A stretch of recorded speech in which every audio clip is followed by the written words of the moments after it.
क्या हो अगर एक झूठ पूरे परिवार को तोड़ दे? क्या हो अगर जिस लड़की को सबने अपने घर की बहू मान लिया, उसी पर सबसे बड़ा धोखा देने का आरोप लग जाए? और सोचिए, एक मां अस्पताल में जिंदगी और मौत से लड़ रही हो, लेकिन उसका बेटा उससे मिलने तक ना पहुंचे क्योंकि किसी ने सच छुपा लिया। दीपिका बार बार कह रही थी कि उसे कोई फोन नहीं आया, लेकिन मिश्का के फोन रिकॉर्ड कुछ और ही कहानी बता रहे थे। आखिर सच कौन बोल रहा था? क्या दीपिका सच में इस परिवार को तोड़ना चाहती थी, या फिर उसके खिलाफ बहुत बड़ी साजिश रची जा रही थी? आज की इस कहानी में हर रिश्ता टूटने की कगार पर है। भरोसा, प्यार और परिवार, सब कुछ दांव पर लगा है। और सबसे बड़ा सवाल, क्या दीपिका इस घर में अपनी जगह बचा पाएगी, या हमेशा के लिए इस परिवार से निकाल दी जाएगी? घर का माहौल पूरी तरह तनाव से भरा हुआ था। हर किसी के चेहरे पर गुस्सा, शक और बेचैनी साफ दिखाई दे रही थी। तभी अस्पताल से फोन आने के बाद सबको पता चला कि लावण्या का एक्सीडेंट हो गया है। ये खबर सुनते ही पूरे घर में हड़कंप मच गया। लेकिन सबसे बड़ा झटका तब लगा जब मिश्का ने सबके सामने कहा कि उसने दीपिका को पहले ही फोन करके ये बात बता दी थी। कमरे में अचानक सन्नाटा छा गया। सबकी नजरें दीपिका पर टिक गईं। दीपिका की आंखों में डर और हैरानी दोनों साफ नजर आ रहे थे। वो कांपती हुई आवाज में बोली, नहीं, मुझे कोई फोन नहीं आया, मेरी मिश्का जी से कोई बात नहीं हुई। लेकिन मिश्का तुरंत बोली, झूठ मत बोलो दीपिका, मैंने तुम्हें खुद फोन किया था, आंटी के सामने ही हमारी बात हुई थी, 2-3 मिनट तक तुमसे बात हुई थी। ये सुनते ही लावण्या का गुस्सा 7वें आसमान पर पहुंच गया। उन्होंने दीपिका की तरफ उंगली उठाते हुए कहा, तुम इतनी आसानी से इतना बड़ा झूठ कैसे बोल सकती हो? एक मां अस्पताल में पड़ी रही और तुमने उसके बेटे को कुछ नहीं बताया। दीपिका बार बार खुद को समझाने की कोशिश कर रही थी। उसकी आंखों से आंसू लगातार बह रहे थे। वो रोते हुए बोली, मैं सच कह रही हूं, मुझे किसी का फोन नहीं आया था। अगर मुझे पता होता तो क्या मैं डॉक्टर साहब को नहीं बताती? लेकिन अब कोई उसकी बात सुनने को तैयार नहीं था। घर वालों के मन में शक पूरी तरह बैठ चुका था। लावण्या गुस्से में बोली, अब हमें तुम्हारा असली चेहरा समझ में आ गया है। तुम इस घर में बहू बनकर नहीं, हमारी जगह लेने आई हो। तुम वही दीमक हो जो जिस घर में जाती है उसी को अंदर से खोखला कर देती है। ये सुनकर दीपिका का दिल टूट गया। उसने कभी नहीं सोचा था कि जिस परिवार को उसने अपना मान लिया, वही लोग उस पर इतना बड़ा इल्जाम लगा देंगे। तभी पृथ्वी ने बीच में बोलते हुए कहा, लेकिन भाभी पूरे समय हमारे साथ थी, अगर फोन आया होता तो हमें पता चलता। दीपिका को लगा शायद अब कोई उसकी बात समझेगा, लेकिन तभी मिश्का ने अपना फोन निकालकर कॉल रिकॉर्ड दिखा दिया। कॉल की टाइमिंग देखकर सब हैरान रह गए। मिश्का बोली, देख लीजिए, ये 3 मिनट की कॉल है, अब भी दीपिका झूठ बोलेगी? पूरा परिवार फिर से दीपिका पर टूट पड़ा। ओमकार ने गुस्से में कहा, दीपिका, अगर ये सच है तो तुमने बहुत बड़ा अपराध किया है। दीपिका की सांसें तेज हो गईं। उसे खुद समझ नहीं आ रहा था कि आखिर ये सब हो कैसे रहा है। उसे सच में कोई फोन याद नहीं था, लेकिन सामने मौजूद सबूत उसके खिलाफ थे। उधर चिराग चुपचाप खड़ा सब कुछ देख रहा था। उसका दिल और दिमाग दोनों उलझ चुके थे। एक तरफ उसकी मां थी जो अस्पताल में दर्द से गुजर रही थी, दूसरी तरफ उसकी पत्नी थी जो लगातार खुद को निर्दोष बता रही थी। चिराग समझ नहीं पा रहा था कि आखिर सच क्या है। उसने दीपिका की तरफ देखा। दीपिका की आंखों में सिर्फ दर्द था। वो चाहती थी कि चिराग उस पर भरोसा करे, लेकिन चिराग के चेहरे पर भी अब शक साफ दिखाई देने लगा था। यही देखकर दीपिका पूरी तरह टूट गई। अगली सुबह घर का माहौल और ज्यादा खराब हो चुका था। दीपिका हमेशा की तरह सबके लिए नाश्ता लेकर आई, लेकिन जैसे ही उसने प्लेट लावण्या के सामने रखी, लावण्या ने गुस्से में पूरी प्लेट नीचे फेंक दी। प्लेट टूटने की आवाज पूरे घर में गूंज उठी। दीपिका डरकर पीछे हट गई। लावण्या चिल्लाते हुए बोली, इस घर में कोई नौकर नहीं है क्या, जो ये लड़की हमें नाश्ता परोस रही है? दीपिका की आंखों में आंसू आ गए। उसने धीरे से कहा, माँ, मैं तो रोज ही सबके लिए नाश्ता बनाती हूँ। लेकिन लावण्या ने उसकी बात काटते हुए कहा, अपमान हमारा हुआ है, तुमने मेरे बेटे को मुझसे दूर रखा, शायद तुम चाहती थी कि मैं वहीं मर जाऊं। ये सुनते ही पूरा घर सन्न रह गया। ओमकार ने लावण्या को शांत करने की कोशिश की। उन्होंने कहा, तुम शायद जरूरत से ज्यादा रिएक्ट कर रही हो। लेकिन लावण्या और भड़क गई। उन्होंने कहा, और आप कम रिएक्ट कर रहे हैं, इस लड़की ने हमारे परिवार को धोखा दिया है। तभी मिश्का ने आग में घी डालते हुए कहा, कल भी मैंने कहा था कि दीपिका पर भरोसा मत कीजिए। दीपिका अब खुद को संभाल नहीं पा रही थी। वो रोते हुए बोली, मैंने कुछ गलत नहीं किया, मैं इस घर की बहू हूं और कहीं नहीं जाऊंगी। लेकिन तभी लावण्या ने साफ शब्दों में कह दिया, हमें ये लड़की इस घर में नहीं चाहिए। दीपिका के पैरों तले जमीन खिसक गई। जिस घर को उसने अपना सपना समझा था, आज वही घर उसे अपनाने से इनकार कर रहा था। लेकिन उसके मन में एक बात बार बार घूम रही थी, अगर उसने फोन उठाया ही नहीं तो फिर कॉल रिकॉर्ड में उसका नाम कैसे आया? क्या सच में कोई उसके खिलाफ बहुत बड़ी चाल चल रहा था, या फिर दीपिका खुद किसी ऐसे राज में फंस चुकी थी जिसका सच अभी सबके सामने आना बाकी था? घर में सन्नाटा ऐसा था जैसे दीवारें भी सांस रोककर खड़ी हों। दीपिका अब भी वहीं खड़ी थी। आंखों में आंसू थे, लेकिन उसके चेहरे पर अब डर के साथ साथ एक अजीब सा संदेह भी आने लगा था। बार बार वही सवाल उसके मन में घूम रहा था, अगर उसने कॉल नहीं उठाई तो फिर मिश्का के फोन रिकॉर्ड में उसकी आवाज और बातचीत कैसे दर्ज हो गई? चिराग अब भी चुप था। उसकी चुप्पी दीपिका के लिए सबसे बड़ा दर्द बन रही थी। उसे उम्मीद थी कि उसका पति आगे बढ़कर उसकी बात का समर्थन करेगा, लेकिन चिराग की नज़रें नीचे थीं, जैसे वो किसी भारी फैसले के बीच फंस गया हो। लावण्या लगातार गुस्से में थी और मिश्का के चेहरे पर एक अजीब सी संतुष्टि झलक रही थी, जैसे वो पहले से जानती हो कि सब कुछ इसी दिशा में जाएगा। ओमकार ने माहौल शांत करने की कोशिश की, लेकिन बात और बिगड़ती जा रही थी। उन्होंने कहा, हमें बिना पूरी जांच के किसी पर आरोप नहीं लगाना चाहिए। लेकिन लावण्या तुरंत बोली, जांच? और कितनी जांच चाहिए? सबूत सामने है। उन्होंने मिश्का के फोन की तरफ इशारा किया। इसमें कॉल रिकॉर्ड है, समय है और बातचीत भी है। दीपिका ने एक गहरी सांस ली और कांपती आवाज में कहा, लेकिन मैं कसम खाकर कहती हूं, मैंने कोई कॉल नहीं उठाया। मैं उस समय रसोई में थी, अकेली थी, मेरा फोन भी मेरे पास नहीं था। इतना कहते ही घर में एक नया सन्नाटा छा गया। ये पहली बार था जब उसकी बात में आत्मविश्वास झलक रहा था। लेकिन लावण्या ने तुरंत उसे काट दिया। तो फिर कौन था जिसने तुम्हारे नाम से बात की? ये सवाल हवा में ऐसे लटक गया जैसे किसी ने पूरे घर की रफ्तार रोक दी हो। दीपिका भी चुप हो गई। यही सवाल तो वो खुद भी नहीं समझ पा रही थी। अगर वो कॉल पर नहीं थी तो फिर उसकी पहचान का इस्तेमाल किसने किया? तभी अचानक मिश्का ने धीमी लेकिन तेज चोट करने वाली आवाज में कहा, शायद तुम्हें याद नहीं, लेकिन तुमने खुद मुझसे कहा था कि ये बात चिराग को मत बताना। ये सुनते ही दीपिका का सिर झनझना गया। उसे लगा जैसे किसी ने उसके पैरों के नीचे से जमीन खींच ली हो। वो चीख उठी, ये झूठ है, मैं ऐसा कभी नहीं कह सकती। लेकिन अब हालात उसके हाथ से निकल चुके थे। घर के हर सदस्य की आंखों में शक गहरा हो चुका था। हर कोई एक ही बात मानने लगा था कि दीपिका ने जानबूझकर ये बात छुपाई। चिराग ने पहली बार धीरे से सिर उठाया। उसकी आंखों में दर्द था, लेकिन उसके साथ एक अनिश्चितता भी थी। उसने कहा, दीपिका, अगर तुमने सच में कॉल नहीं उठाया तो फिर ये रिकॉर्ड कैसे आया? ये सवाल दीपिका के दिल को चीर गया। उसे अपने पति से उम्मीद थी, लेकिन वही अब उससे जवाब मांग रहा था, जैसे वो भी उस पर शक करने लगा हो।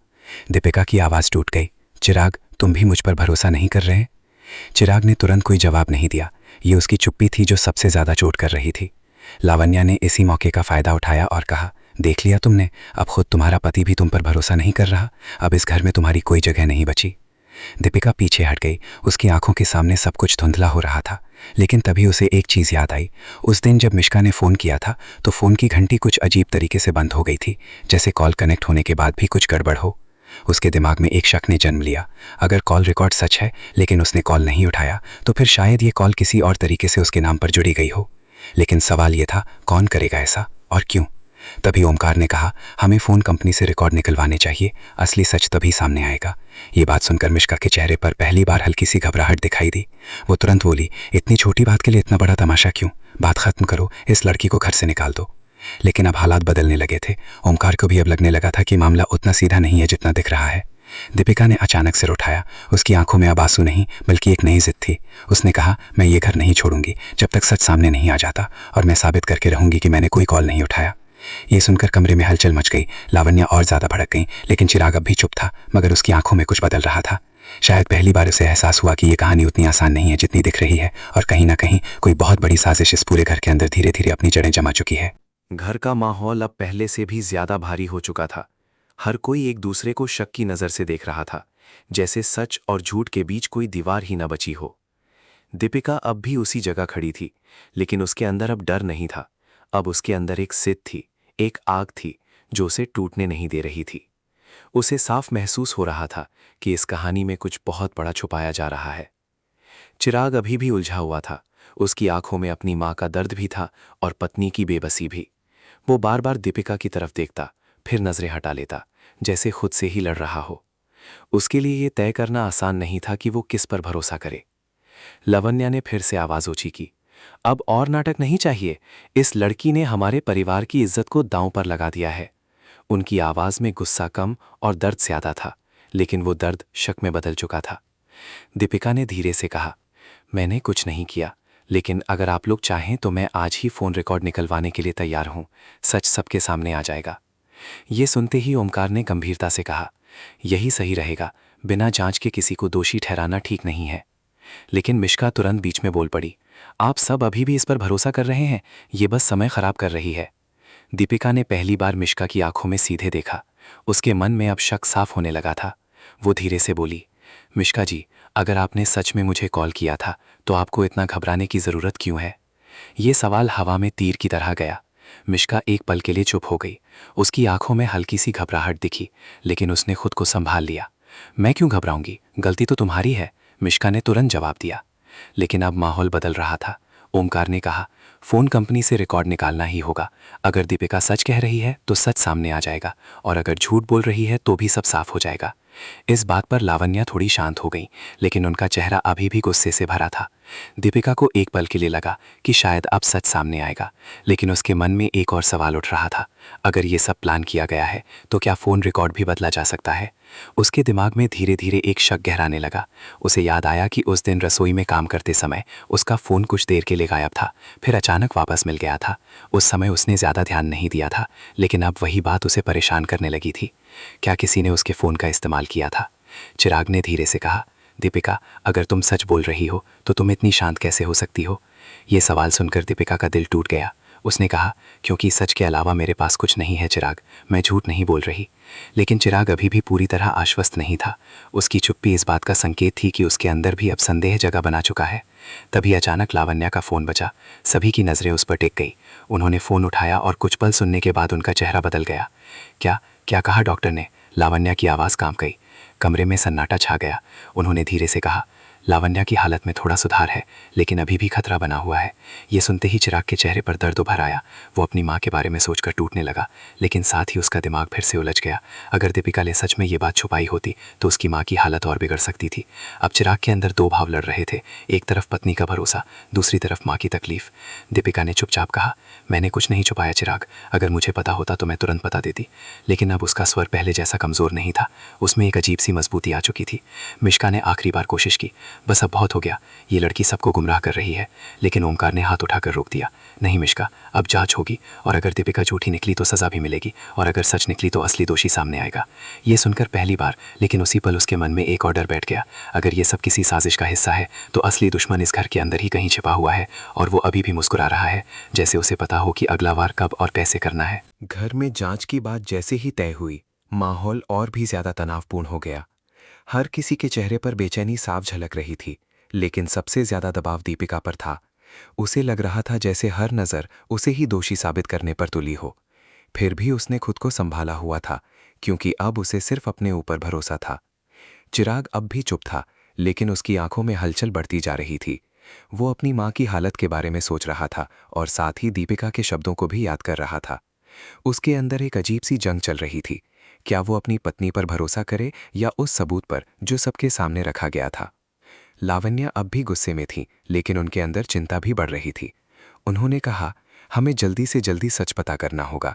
इस घर में अब और झूठ बर्दाश्त नहीं होगा। ओमकार ने फ़ोन कंपनी से रिकॉर्ड निकलवाने की प्रक्रिया शुरू कर दी थी।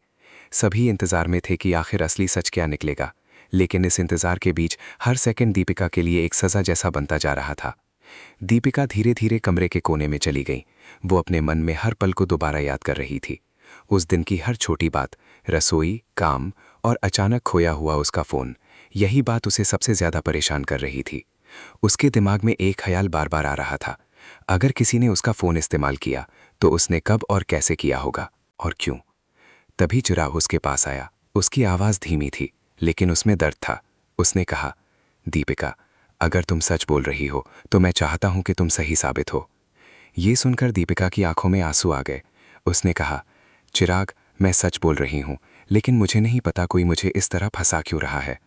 चिराग कुछ पल चुप रहा, फिर उसने धीरे से कहा, मुझे भी नहीं पता, लेकिन घर के सब लोग इतने यकीन से तुम्हारे खिलाफ क्यों हैं? ये सवाल दोनों के बीच एक दीवार की तरह खड़ा हो गया। दीपिका के पास इसका कोई जवाब नहीं था। तभी मिष्का ने फिर से माहौल बिगाड़ने की कोशिश की। उसने कहा, देखो, ये लड़की हर किसी को अपने जाल में फंसा रही है। अब भी अगर आप लोग समझ नहीं रहे तो बहुत देर हो जाएगी। लेकिन इस बार ओमकार ने सख्ती से कहा, बस अब फैसला जांच के बाद ही होगा। कुछ देर बाद घर में एक नया मोड़ आया। एक टेक्नीशियन आया जिसने फ़ोन रिकॉर्ड की प्रारंभिक जांच शुरू की। सभी की सांसें थम गईं। दीपिका का दिल जोर जोर से धड़क रहा था। वो चाहती थी कि सच सामने आए, लेकिन अंदर से उसे डर भी लग रहा था। अगर किसी ने सच में उसका नाम इस्तेमाल किया है तो वो कौन है? टेक्नीशियन ने कुछ डेटा देखा और गंभीर आवाज़ में कहा, ये कॉल रिकॉर्ड सामान्य नहीं है। ये सुनते ही सब चौंक गए। लावण्या ने पूछा, क्या मतलब? टेक्नीशियन ने कहा, ये कॉल एक नॉर्मल आउटगोइंग कॉल की तरह दिख रही है, लेकिन इसमें इंटरनल रूटिंग का इस्तेमाल हुआ है, यानी कॉल किसी दूसरे सिस्टम के जरिए रूट की गई हो सकती है। ये सुनकर कमरे में सन्नाटा छा गया। दीपिका की आंखों में पहली बार उम्मीद की चमक आई, लेकिन मिश्का का चेहरा थोड़ा बदल गया। वो तुरंत बोली, ये सब तकनीकी बातें हैं, इससे क्या साबित होता है? टेक्नीशियन ने आगे कहा, अगर ये सही है तो इसका मतलब है कि कॉल किसी ने मैन्युअली यूज़र की जानकारी के बिना भी एक्टिवेट की हो सकती है। अब कहानी पूरी तरह बदलने लगी थी। ओंकार ने कहा, इसका मतलब है कि ये कॉल फेक हो सकती है? टेक्नीशियन ने सिर हिलाया, संभावना है। ये सुनते ही दीपिका का दिल हल्का हो गया, लेकिन गुस्सा भी बढ़ गया। उसे समझ आ गया था कि कोई बहुत चालाकी से उसे फंसाने की कोशिश कर रहा था। उसने धीरे से कहा, मैंने कहा था, मैं झूठ नहीं बोल रही। लेकिन सबसे बड़ा सवाल अभी भी बाकी था, अगर कॉल फर्जी थी तो इसे किसने और क्यों बनाया? चिराग अब पूरी तरह उलझ चुका था। उसने पहली बार मिश्का की तरफ गौर से देखा। कुछ चीज़ें उसे अब अजीब लगने लगी थीं। मिश्का का जल्दी जल्दी निष्कर्ष निकालना, दीपिका को बार बार दोषी ठहराना और जांच से बचने की कोशिश करना, लेकिन वो अभी भी पक्के तौर पर कुछ नहीं कह सकता था। लावण्या ने धीरे से कहा, अगर ये सच है तो हमारे घर में कोई बहुत बड़ा खेल खेल रहा है। और उसी पल सबकी नज़रें एक दूसरे पर टिक गईं, क्योंकि अब ये साफ हो चुका था कि ये सिर्फ एक गलतफहमी नहीं थी। ये एक ऐसी साजिश थी जो घर के अंदर ही पनप रही थी और जिसका अगला वार किसी पर भी हो सकता था, खासकर उस इंसान पर जो सबसे ज्यादा भरोसे के करीब था। टेक्नीशियन की बातों के बाद घर का माहौल पूरी तरह बदल चुका था। अब किसी के चेहरे पर पहले जैसा यकीन नहीं था, बल्कि हर कोई एक दूसरे को शक की नज़र से देखने लगा था। जो परिवार कुछ घंटे पहले तक दीपिका को दोषी मान चुका था, अब वही परिवार किसी अनदेखी सच्चाई से डरने लगा था। दीपिका वहीं खड़ी थी, लेकिन अब उसके अंदर टूटन नहीं थी, अब उसके अंदर जवाब था। उसे साफ लग रहा था कि यह सब एक साधारण गलती नहीं हो सकती। किसी ने बहुत सोच समझकर उसे इस जाल में फंसाया था। चिराग अब पूरी तरह उलझ चुका था। उसकी आंखों में अब शक और पछतावा दोनों थे। वो बार बार दीपिका को देखता और फिर अपने परिवार की तरफ। उसका दिल कह रहा था कि कुछ गलत है, लेकिन उसका दिमाग अभी भी पूरी तरह यकीन नहीं कर पा रहा था। लावण्या की आवाज़ अब थोड़ी धीमी हो गई थी, लेकिन उनका गुस्सा अभी भी कम नहीं हुआ था। उन्होंने कहा, अगर ये कॉल फर्जी है तो इसका मतलब है कि किसी ने हमारे घर में ही खेल खेला है। ये बात हवा में भारी होकर लटक गई। ओमकार ने गंभीरता से कहा, हमें अंदर से जांच करनी होगी। ये सिर्फ टेक्निकल मामला नहीं है, ये भरोसे का मामला है। मिश्का अब भी शांत नहीं थी, लेकिन उसकी बेचैनी बढ़ रही थी। वो बार बार बोलने की कोशिश कर रही थी, लेकिन हर बार उसकी बात अधूरी रह जा रही थी। दीपिका ने पहली बार पूरे घर की तरफ देखकर कहा, मैंने पहले भी कहा था, मैं इस घर को छोड़कर नहीं जाऊंगी जब तक सच सामने नहीं आ जाता। और अब सच का एक हिस्सा सामने आ चुका है। ये कॉल असली नहीं थी। उसकी आवाज़ में अब डर नहीं था। चिराग ने धीरे से पूछा, तो फिर तुम किस पर शक कर रही हो? ये सवाल सबसे खतरनाक था, क्योंकि अब हर कोई एक दूसरे पर शक करने लगा था। दीपिका ने कुछ पल चुप रहकर कहा, मैं किसी पर आरोप नहीं लगाऊंगी, लेकिन जिस तरह से ये सब हुआ है उसमें कोई ऐसा है जो हमें अंदर से तोड़ना चाहता है। ये सुनकर लावण्या ने गहरी सांस ली। पहली बार उनके चेहरे पर गुस्से के साथ चिंता भी साफ दिखाई दी। तभी अचानक ओमकार ने एक और जानकारी सामने रखी। फोन सिस्टम में एक और चीज मिली है। उस दिन दीपिका के फोन में कुछ मिनटों के लिए अनजान एक्सेस हुआ था। ये सुनते ही सब हैरान रह गए। दीपिका का दिल जोर से धड़क उठा। उसे अब पूरी तरह यकीन हो गया था कि उसका फोन किसी और ने इस्तेमाल किया था। मिश्का ने तुरंत कहा, यह सब गलत हो सकता है, कोई भी सिस्टम हैक हो सकता है। लेकिन अब उसकी आवाज़ में पहले जैसी मजबूती नहीं थी। चिराग ने पहली बार सख्त आवाज़ में कहा, बस अब बहुत हो गया। अगर कोई सच छुपा रहा है तो वो ज़्यादा देर तक नहीं छुपेगा। उसकी इस आवाज़ ने कमरे में सबको चुप कर दिया। दीपिका ने चिराग की तरफ देखा। उसकी आंखों में उम्मीद थी, लेकिन साथ ही दर्द भी। चिराग, अब तुम समझ रहे हो ना कि मैं झूठ नहीं बोल रही थी? चिराग ने कोई तुरंत जवाब नहीं दिया, लेकिन उसकी आंखों में पहली बार विश्वास की हल्की सी लौ दिखाई दी। अब कहानी का रुख बदल चुका था। जो लड़की कुछ घंटे पहले तक घर से निकालने की बात हो रही थी, अब वही लड़की सच के सबसे करीब खड़ी थी। लेकिन असली सवाल अभी भी बाकी था। अगर कॉल फर्जी थी, अगर फोन का एक्सेस किसी और ने किया था, तो वो इंसान कौन था जो इतने करीब बैठकर ये पूरा खेल खेल रहा था? और क्या वो इंसान अभी भी इसी घर में मौजूद था, मुस्कुराते हुए, सबको एक दूसरे के खिलाफ करते हुए और अगली चाल की तैयारी करते हुए? दीपिका ने एक गहरी सांस ली। अब वो डर नहीं रही थी, क्योंकि अब उसे एहसास हो गया था, ये सिर्फ उसकी लड़ाई नहीं है, ये उस पूरे घर की सच्चाई की लड़ाई है। और अब सच किसी भी कीमत पर बाहर आकर रहेगा।